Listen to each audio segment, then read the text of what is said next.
Hi everyone. सो आज के इस वीडियो में हम लोग बात करेंगे चैप्टर कम्युनिकेशन सिस्टम। अब ये चैप्टर सीबीएसई बोर्ड में तो नहीं है, but Assam higher secondary education council के सिलेबस में चैप्टर है। ठीक है, तो इस चैप्टर में ज़्यादा कुछ तो पढ़ना नहीं है, चैप्टर भी छोटा ही है और इसमें जो डिलीटेड पार्ट है वो है आपका production and detection of amplitude modulated wave. तो वो पार्ट नहीं पढ़ना है हमको। ठीक है, तो पढ़ना क्या क्या है? पढ़ना है पहला डेफिनेशन, एनसीईआरटी में एकदम फर्स्ट लाइन लिखा हुआ है कम्युनिकेशन का डेफिनेशन। ठीक है, सो व्हाट इज कम्युनिकेशन, ये पूछ सकते हैं। उसके बाद ब्लॉक डायग्राम है आपका, generalise block diagram of communication system.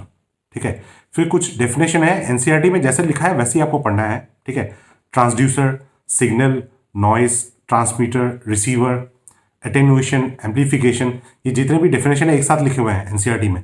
ठीक है, सिर्फ डेफिनेशन को आपको याद रखना है। फिर बैंडविड्थ ऑफ सिग्नल्स, अब यहाँ पे आपको पूछ सकते हैं जैसे स्पीच का बैंडविड्थ कितना होता है। अब स्पीच का बैंडविड्थ 2800 हर्ट्स होता है, म्यूजिक का 20 किलो हर्ट्स होता है, वीडियो का 4.2 मेगा हर्ट्स होता है। ठीक है, तो ये सारी चीज़ें आपके एनसीईआरटी में दिया हुआ है, चिंता की बात नहीं है। मैं भी ये है आपको पीडीएफ में दे दूंगा, आप लोग इसको डाउनलोड कर लीजिएगा। ठीक है, फिर बैंडविड्थ ऑफ ट्रांसमिशन मीडियम, ये एक चीज़ पूछ सकते हैं आपको, जैसे कोएक्सियल केबल में आपका 750 मेगा हर्ट्स होता है। रेडियो वेव्स में अगर अलग अलग केसेस हैं, ये आपका डायग्राम एक दिया हुआ है, ब्लॉक डायग्राम ब्लू कलर के बॉक्स में, वो एएम वेव का, फ्रीक्वेंसी मॉड्यूलेटेड वेव का, टेलीविजन का। ठीक है, फिर सेलुलर मोबाइल का आपका bandwidth, satellite communication, uplink downlink दोनों, ऑप्टिकल कम्युनिकेशन। ठीक है, ये चीज़ें 1 मार्क्स के लिए पूछी जा सकती हैं। उसके बाद आ गया डेफिनेशन ऑफ ग्राउंड वेव्स। ठीक है, फिर वहाँ पे रीजनिंग का एक क्वेश्चन पूछ सकते हैं, on what factor does the size of antenna depends. ठीक है, फिर और एक चीज पूछ सकते हैं, on what factors does the range of coverage depends. अब ये दोनों के आंसर आपके एनसीईआरटी में दिया हुआ है, कोई चिंता की बात नहीं है। फिर नेक्स्ट आ गया व्हाट आर स्काई वेव्स। फिर उसमें एक रीजनिंग का क्वेश्चन पूछ सकते हैं, why EM waves with frequencies higher than 30 megahertz can not be used as sky waves. ठीक है, फिर व्हाट आर स्पेस वेव्स।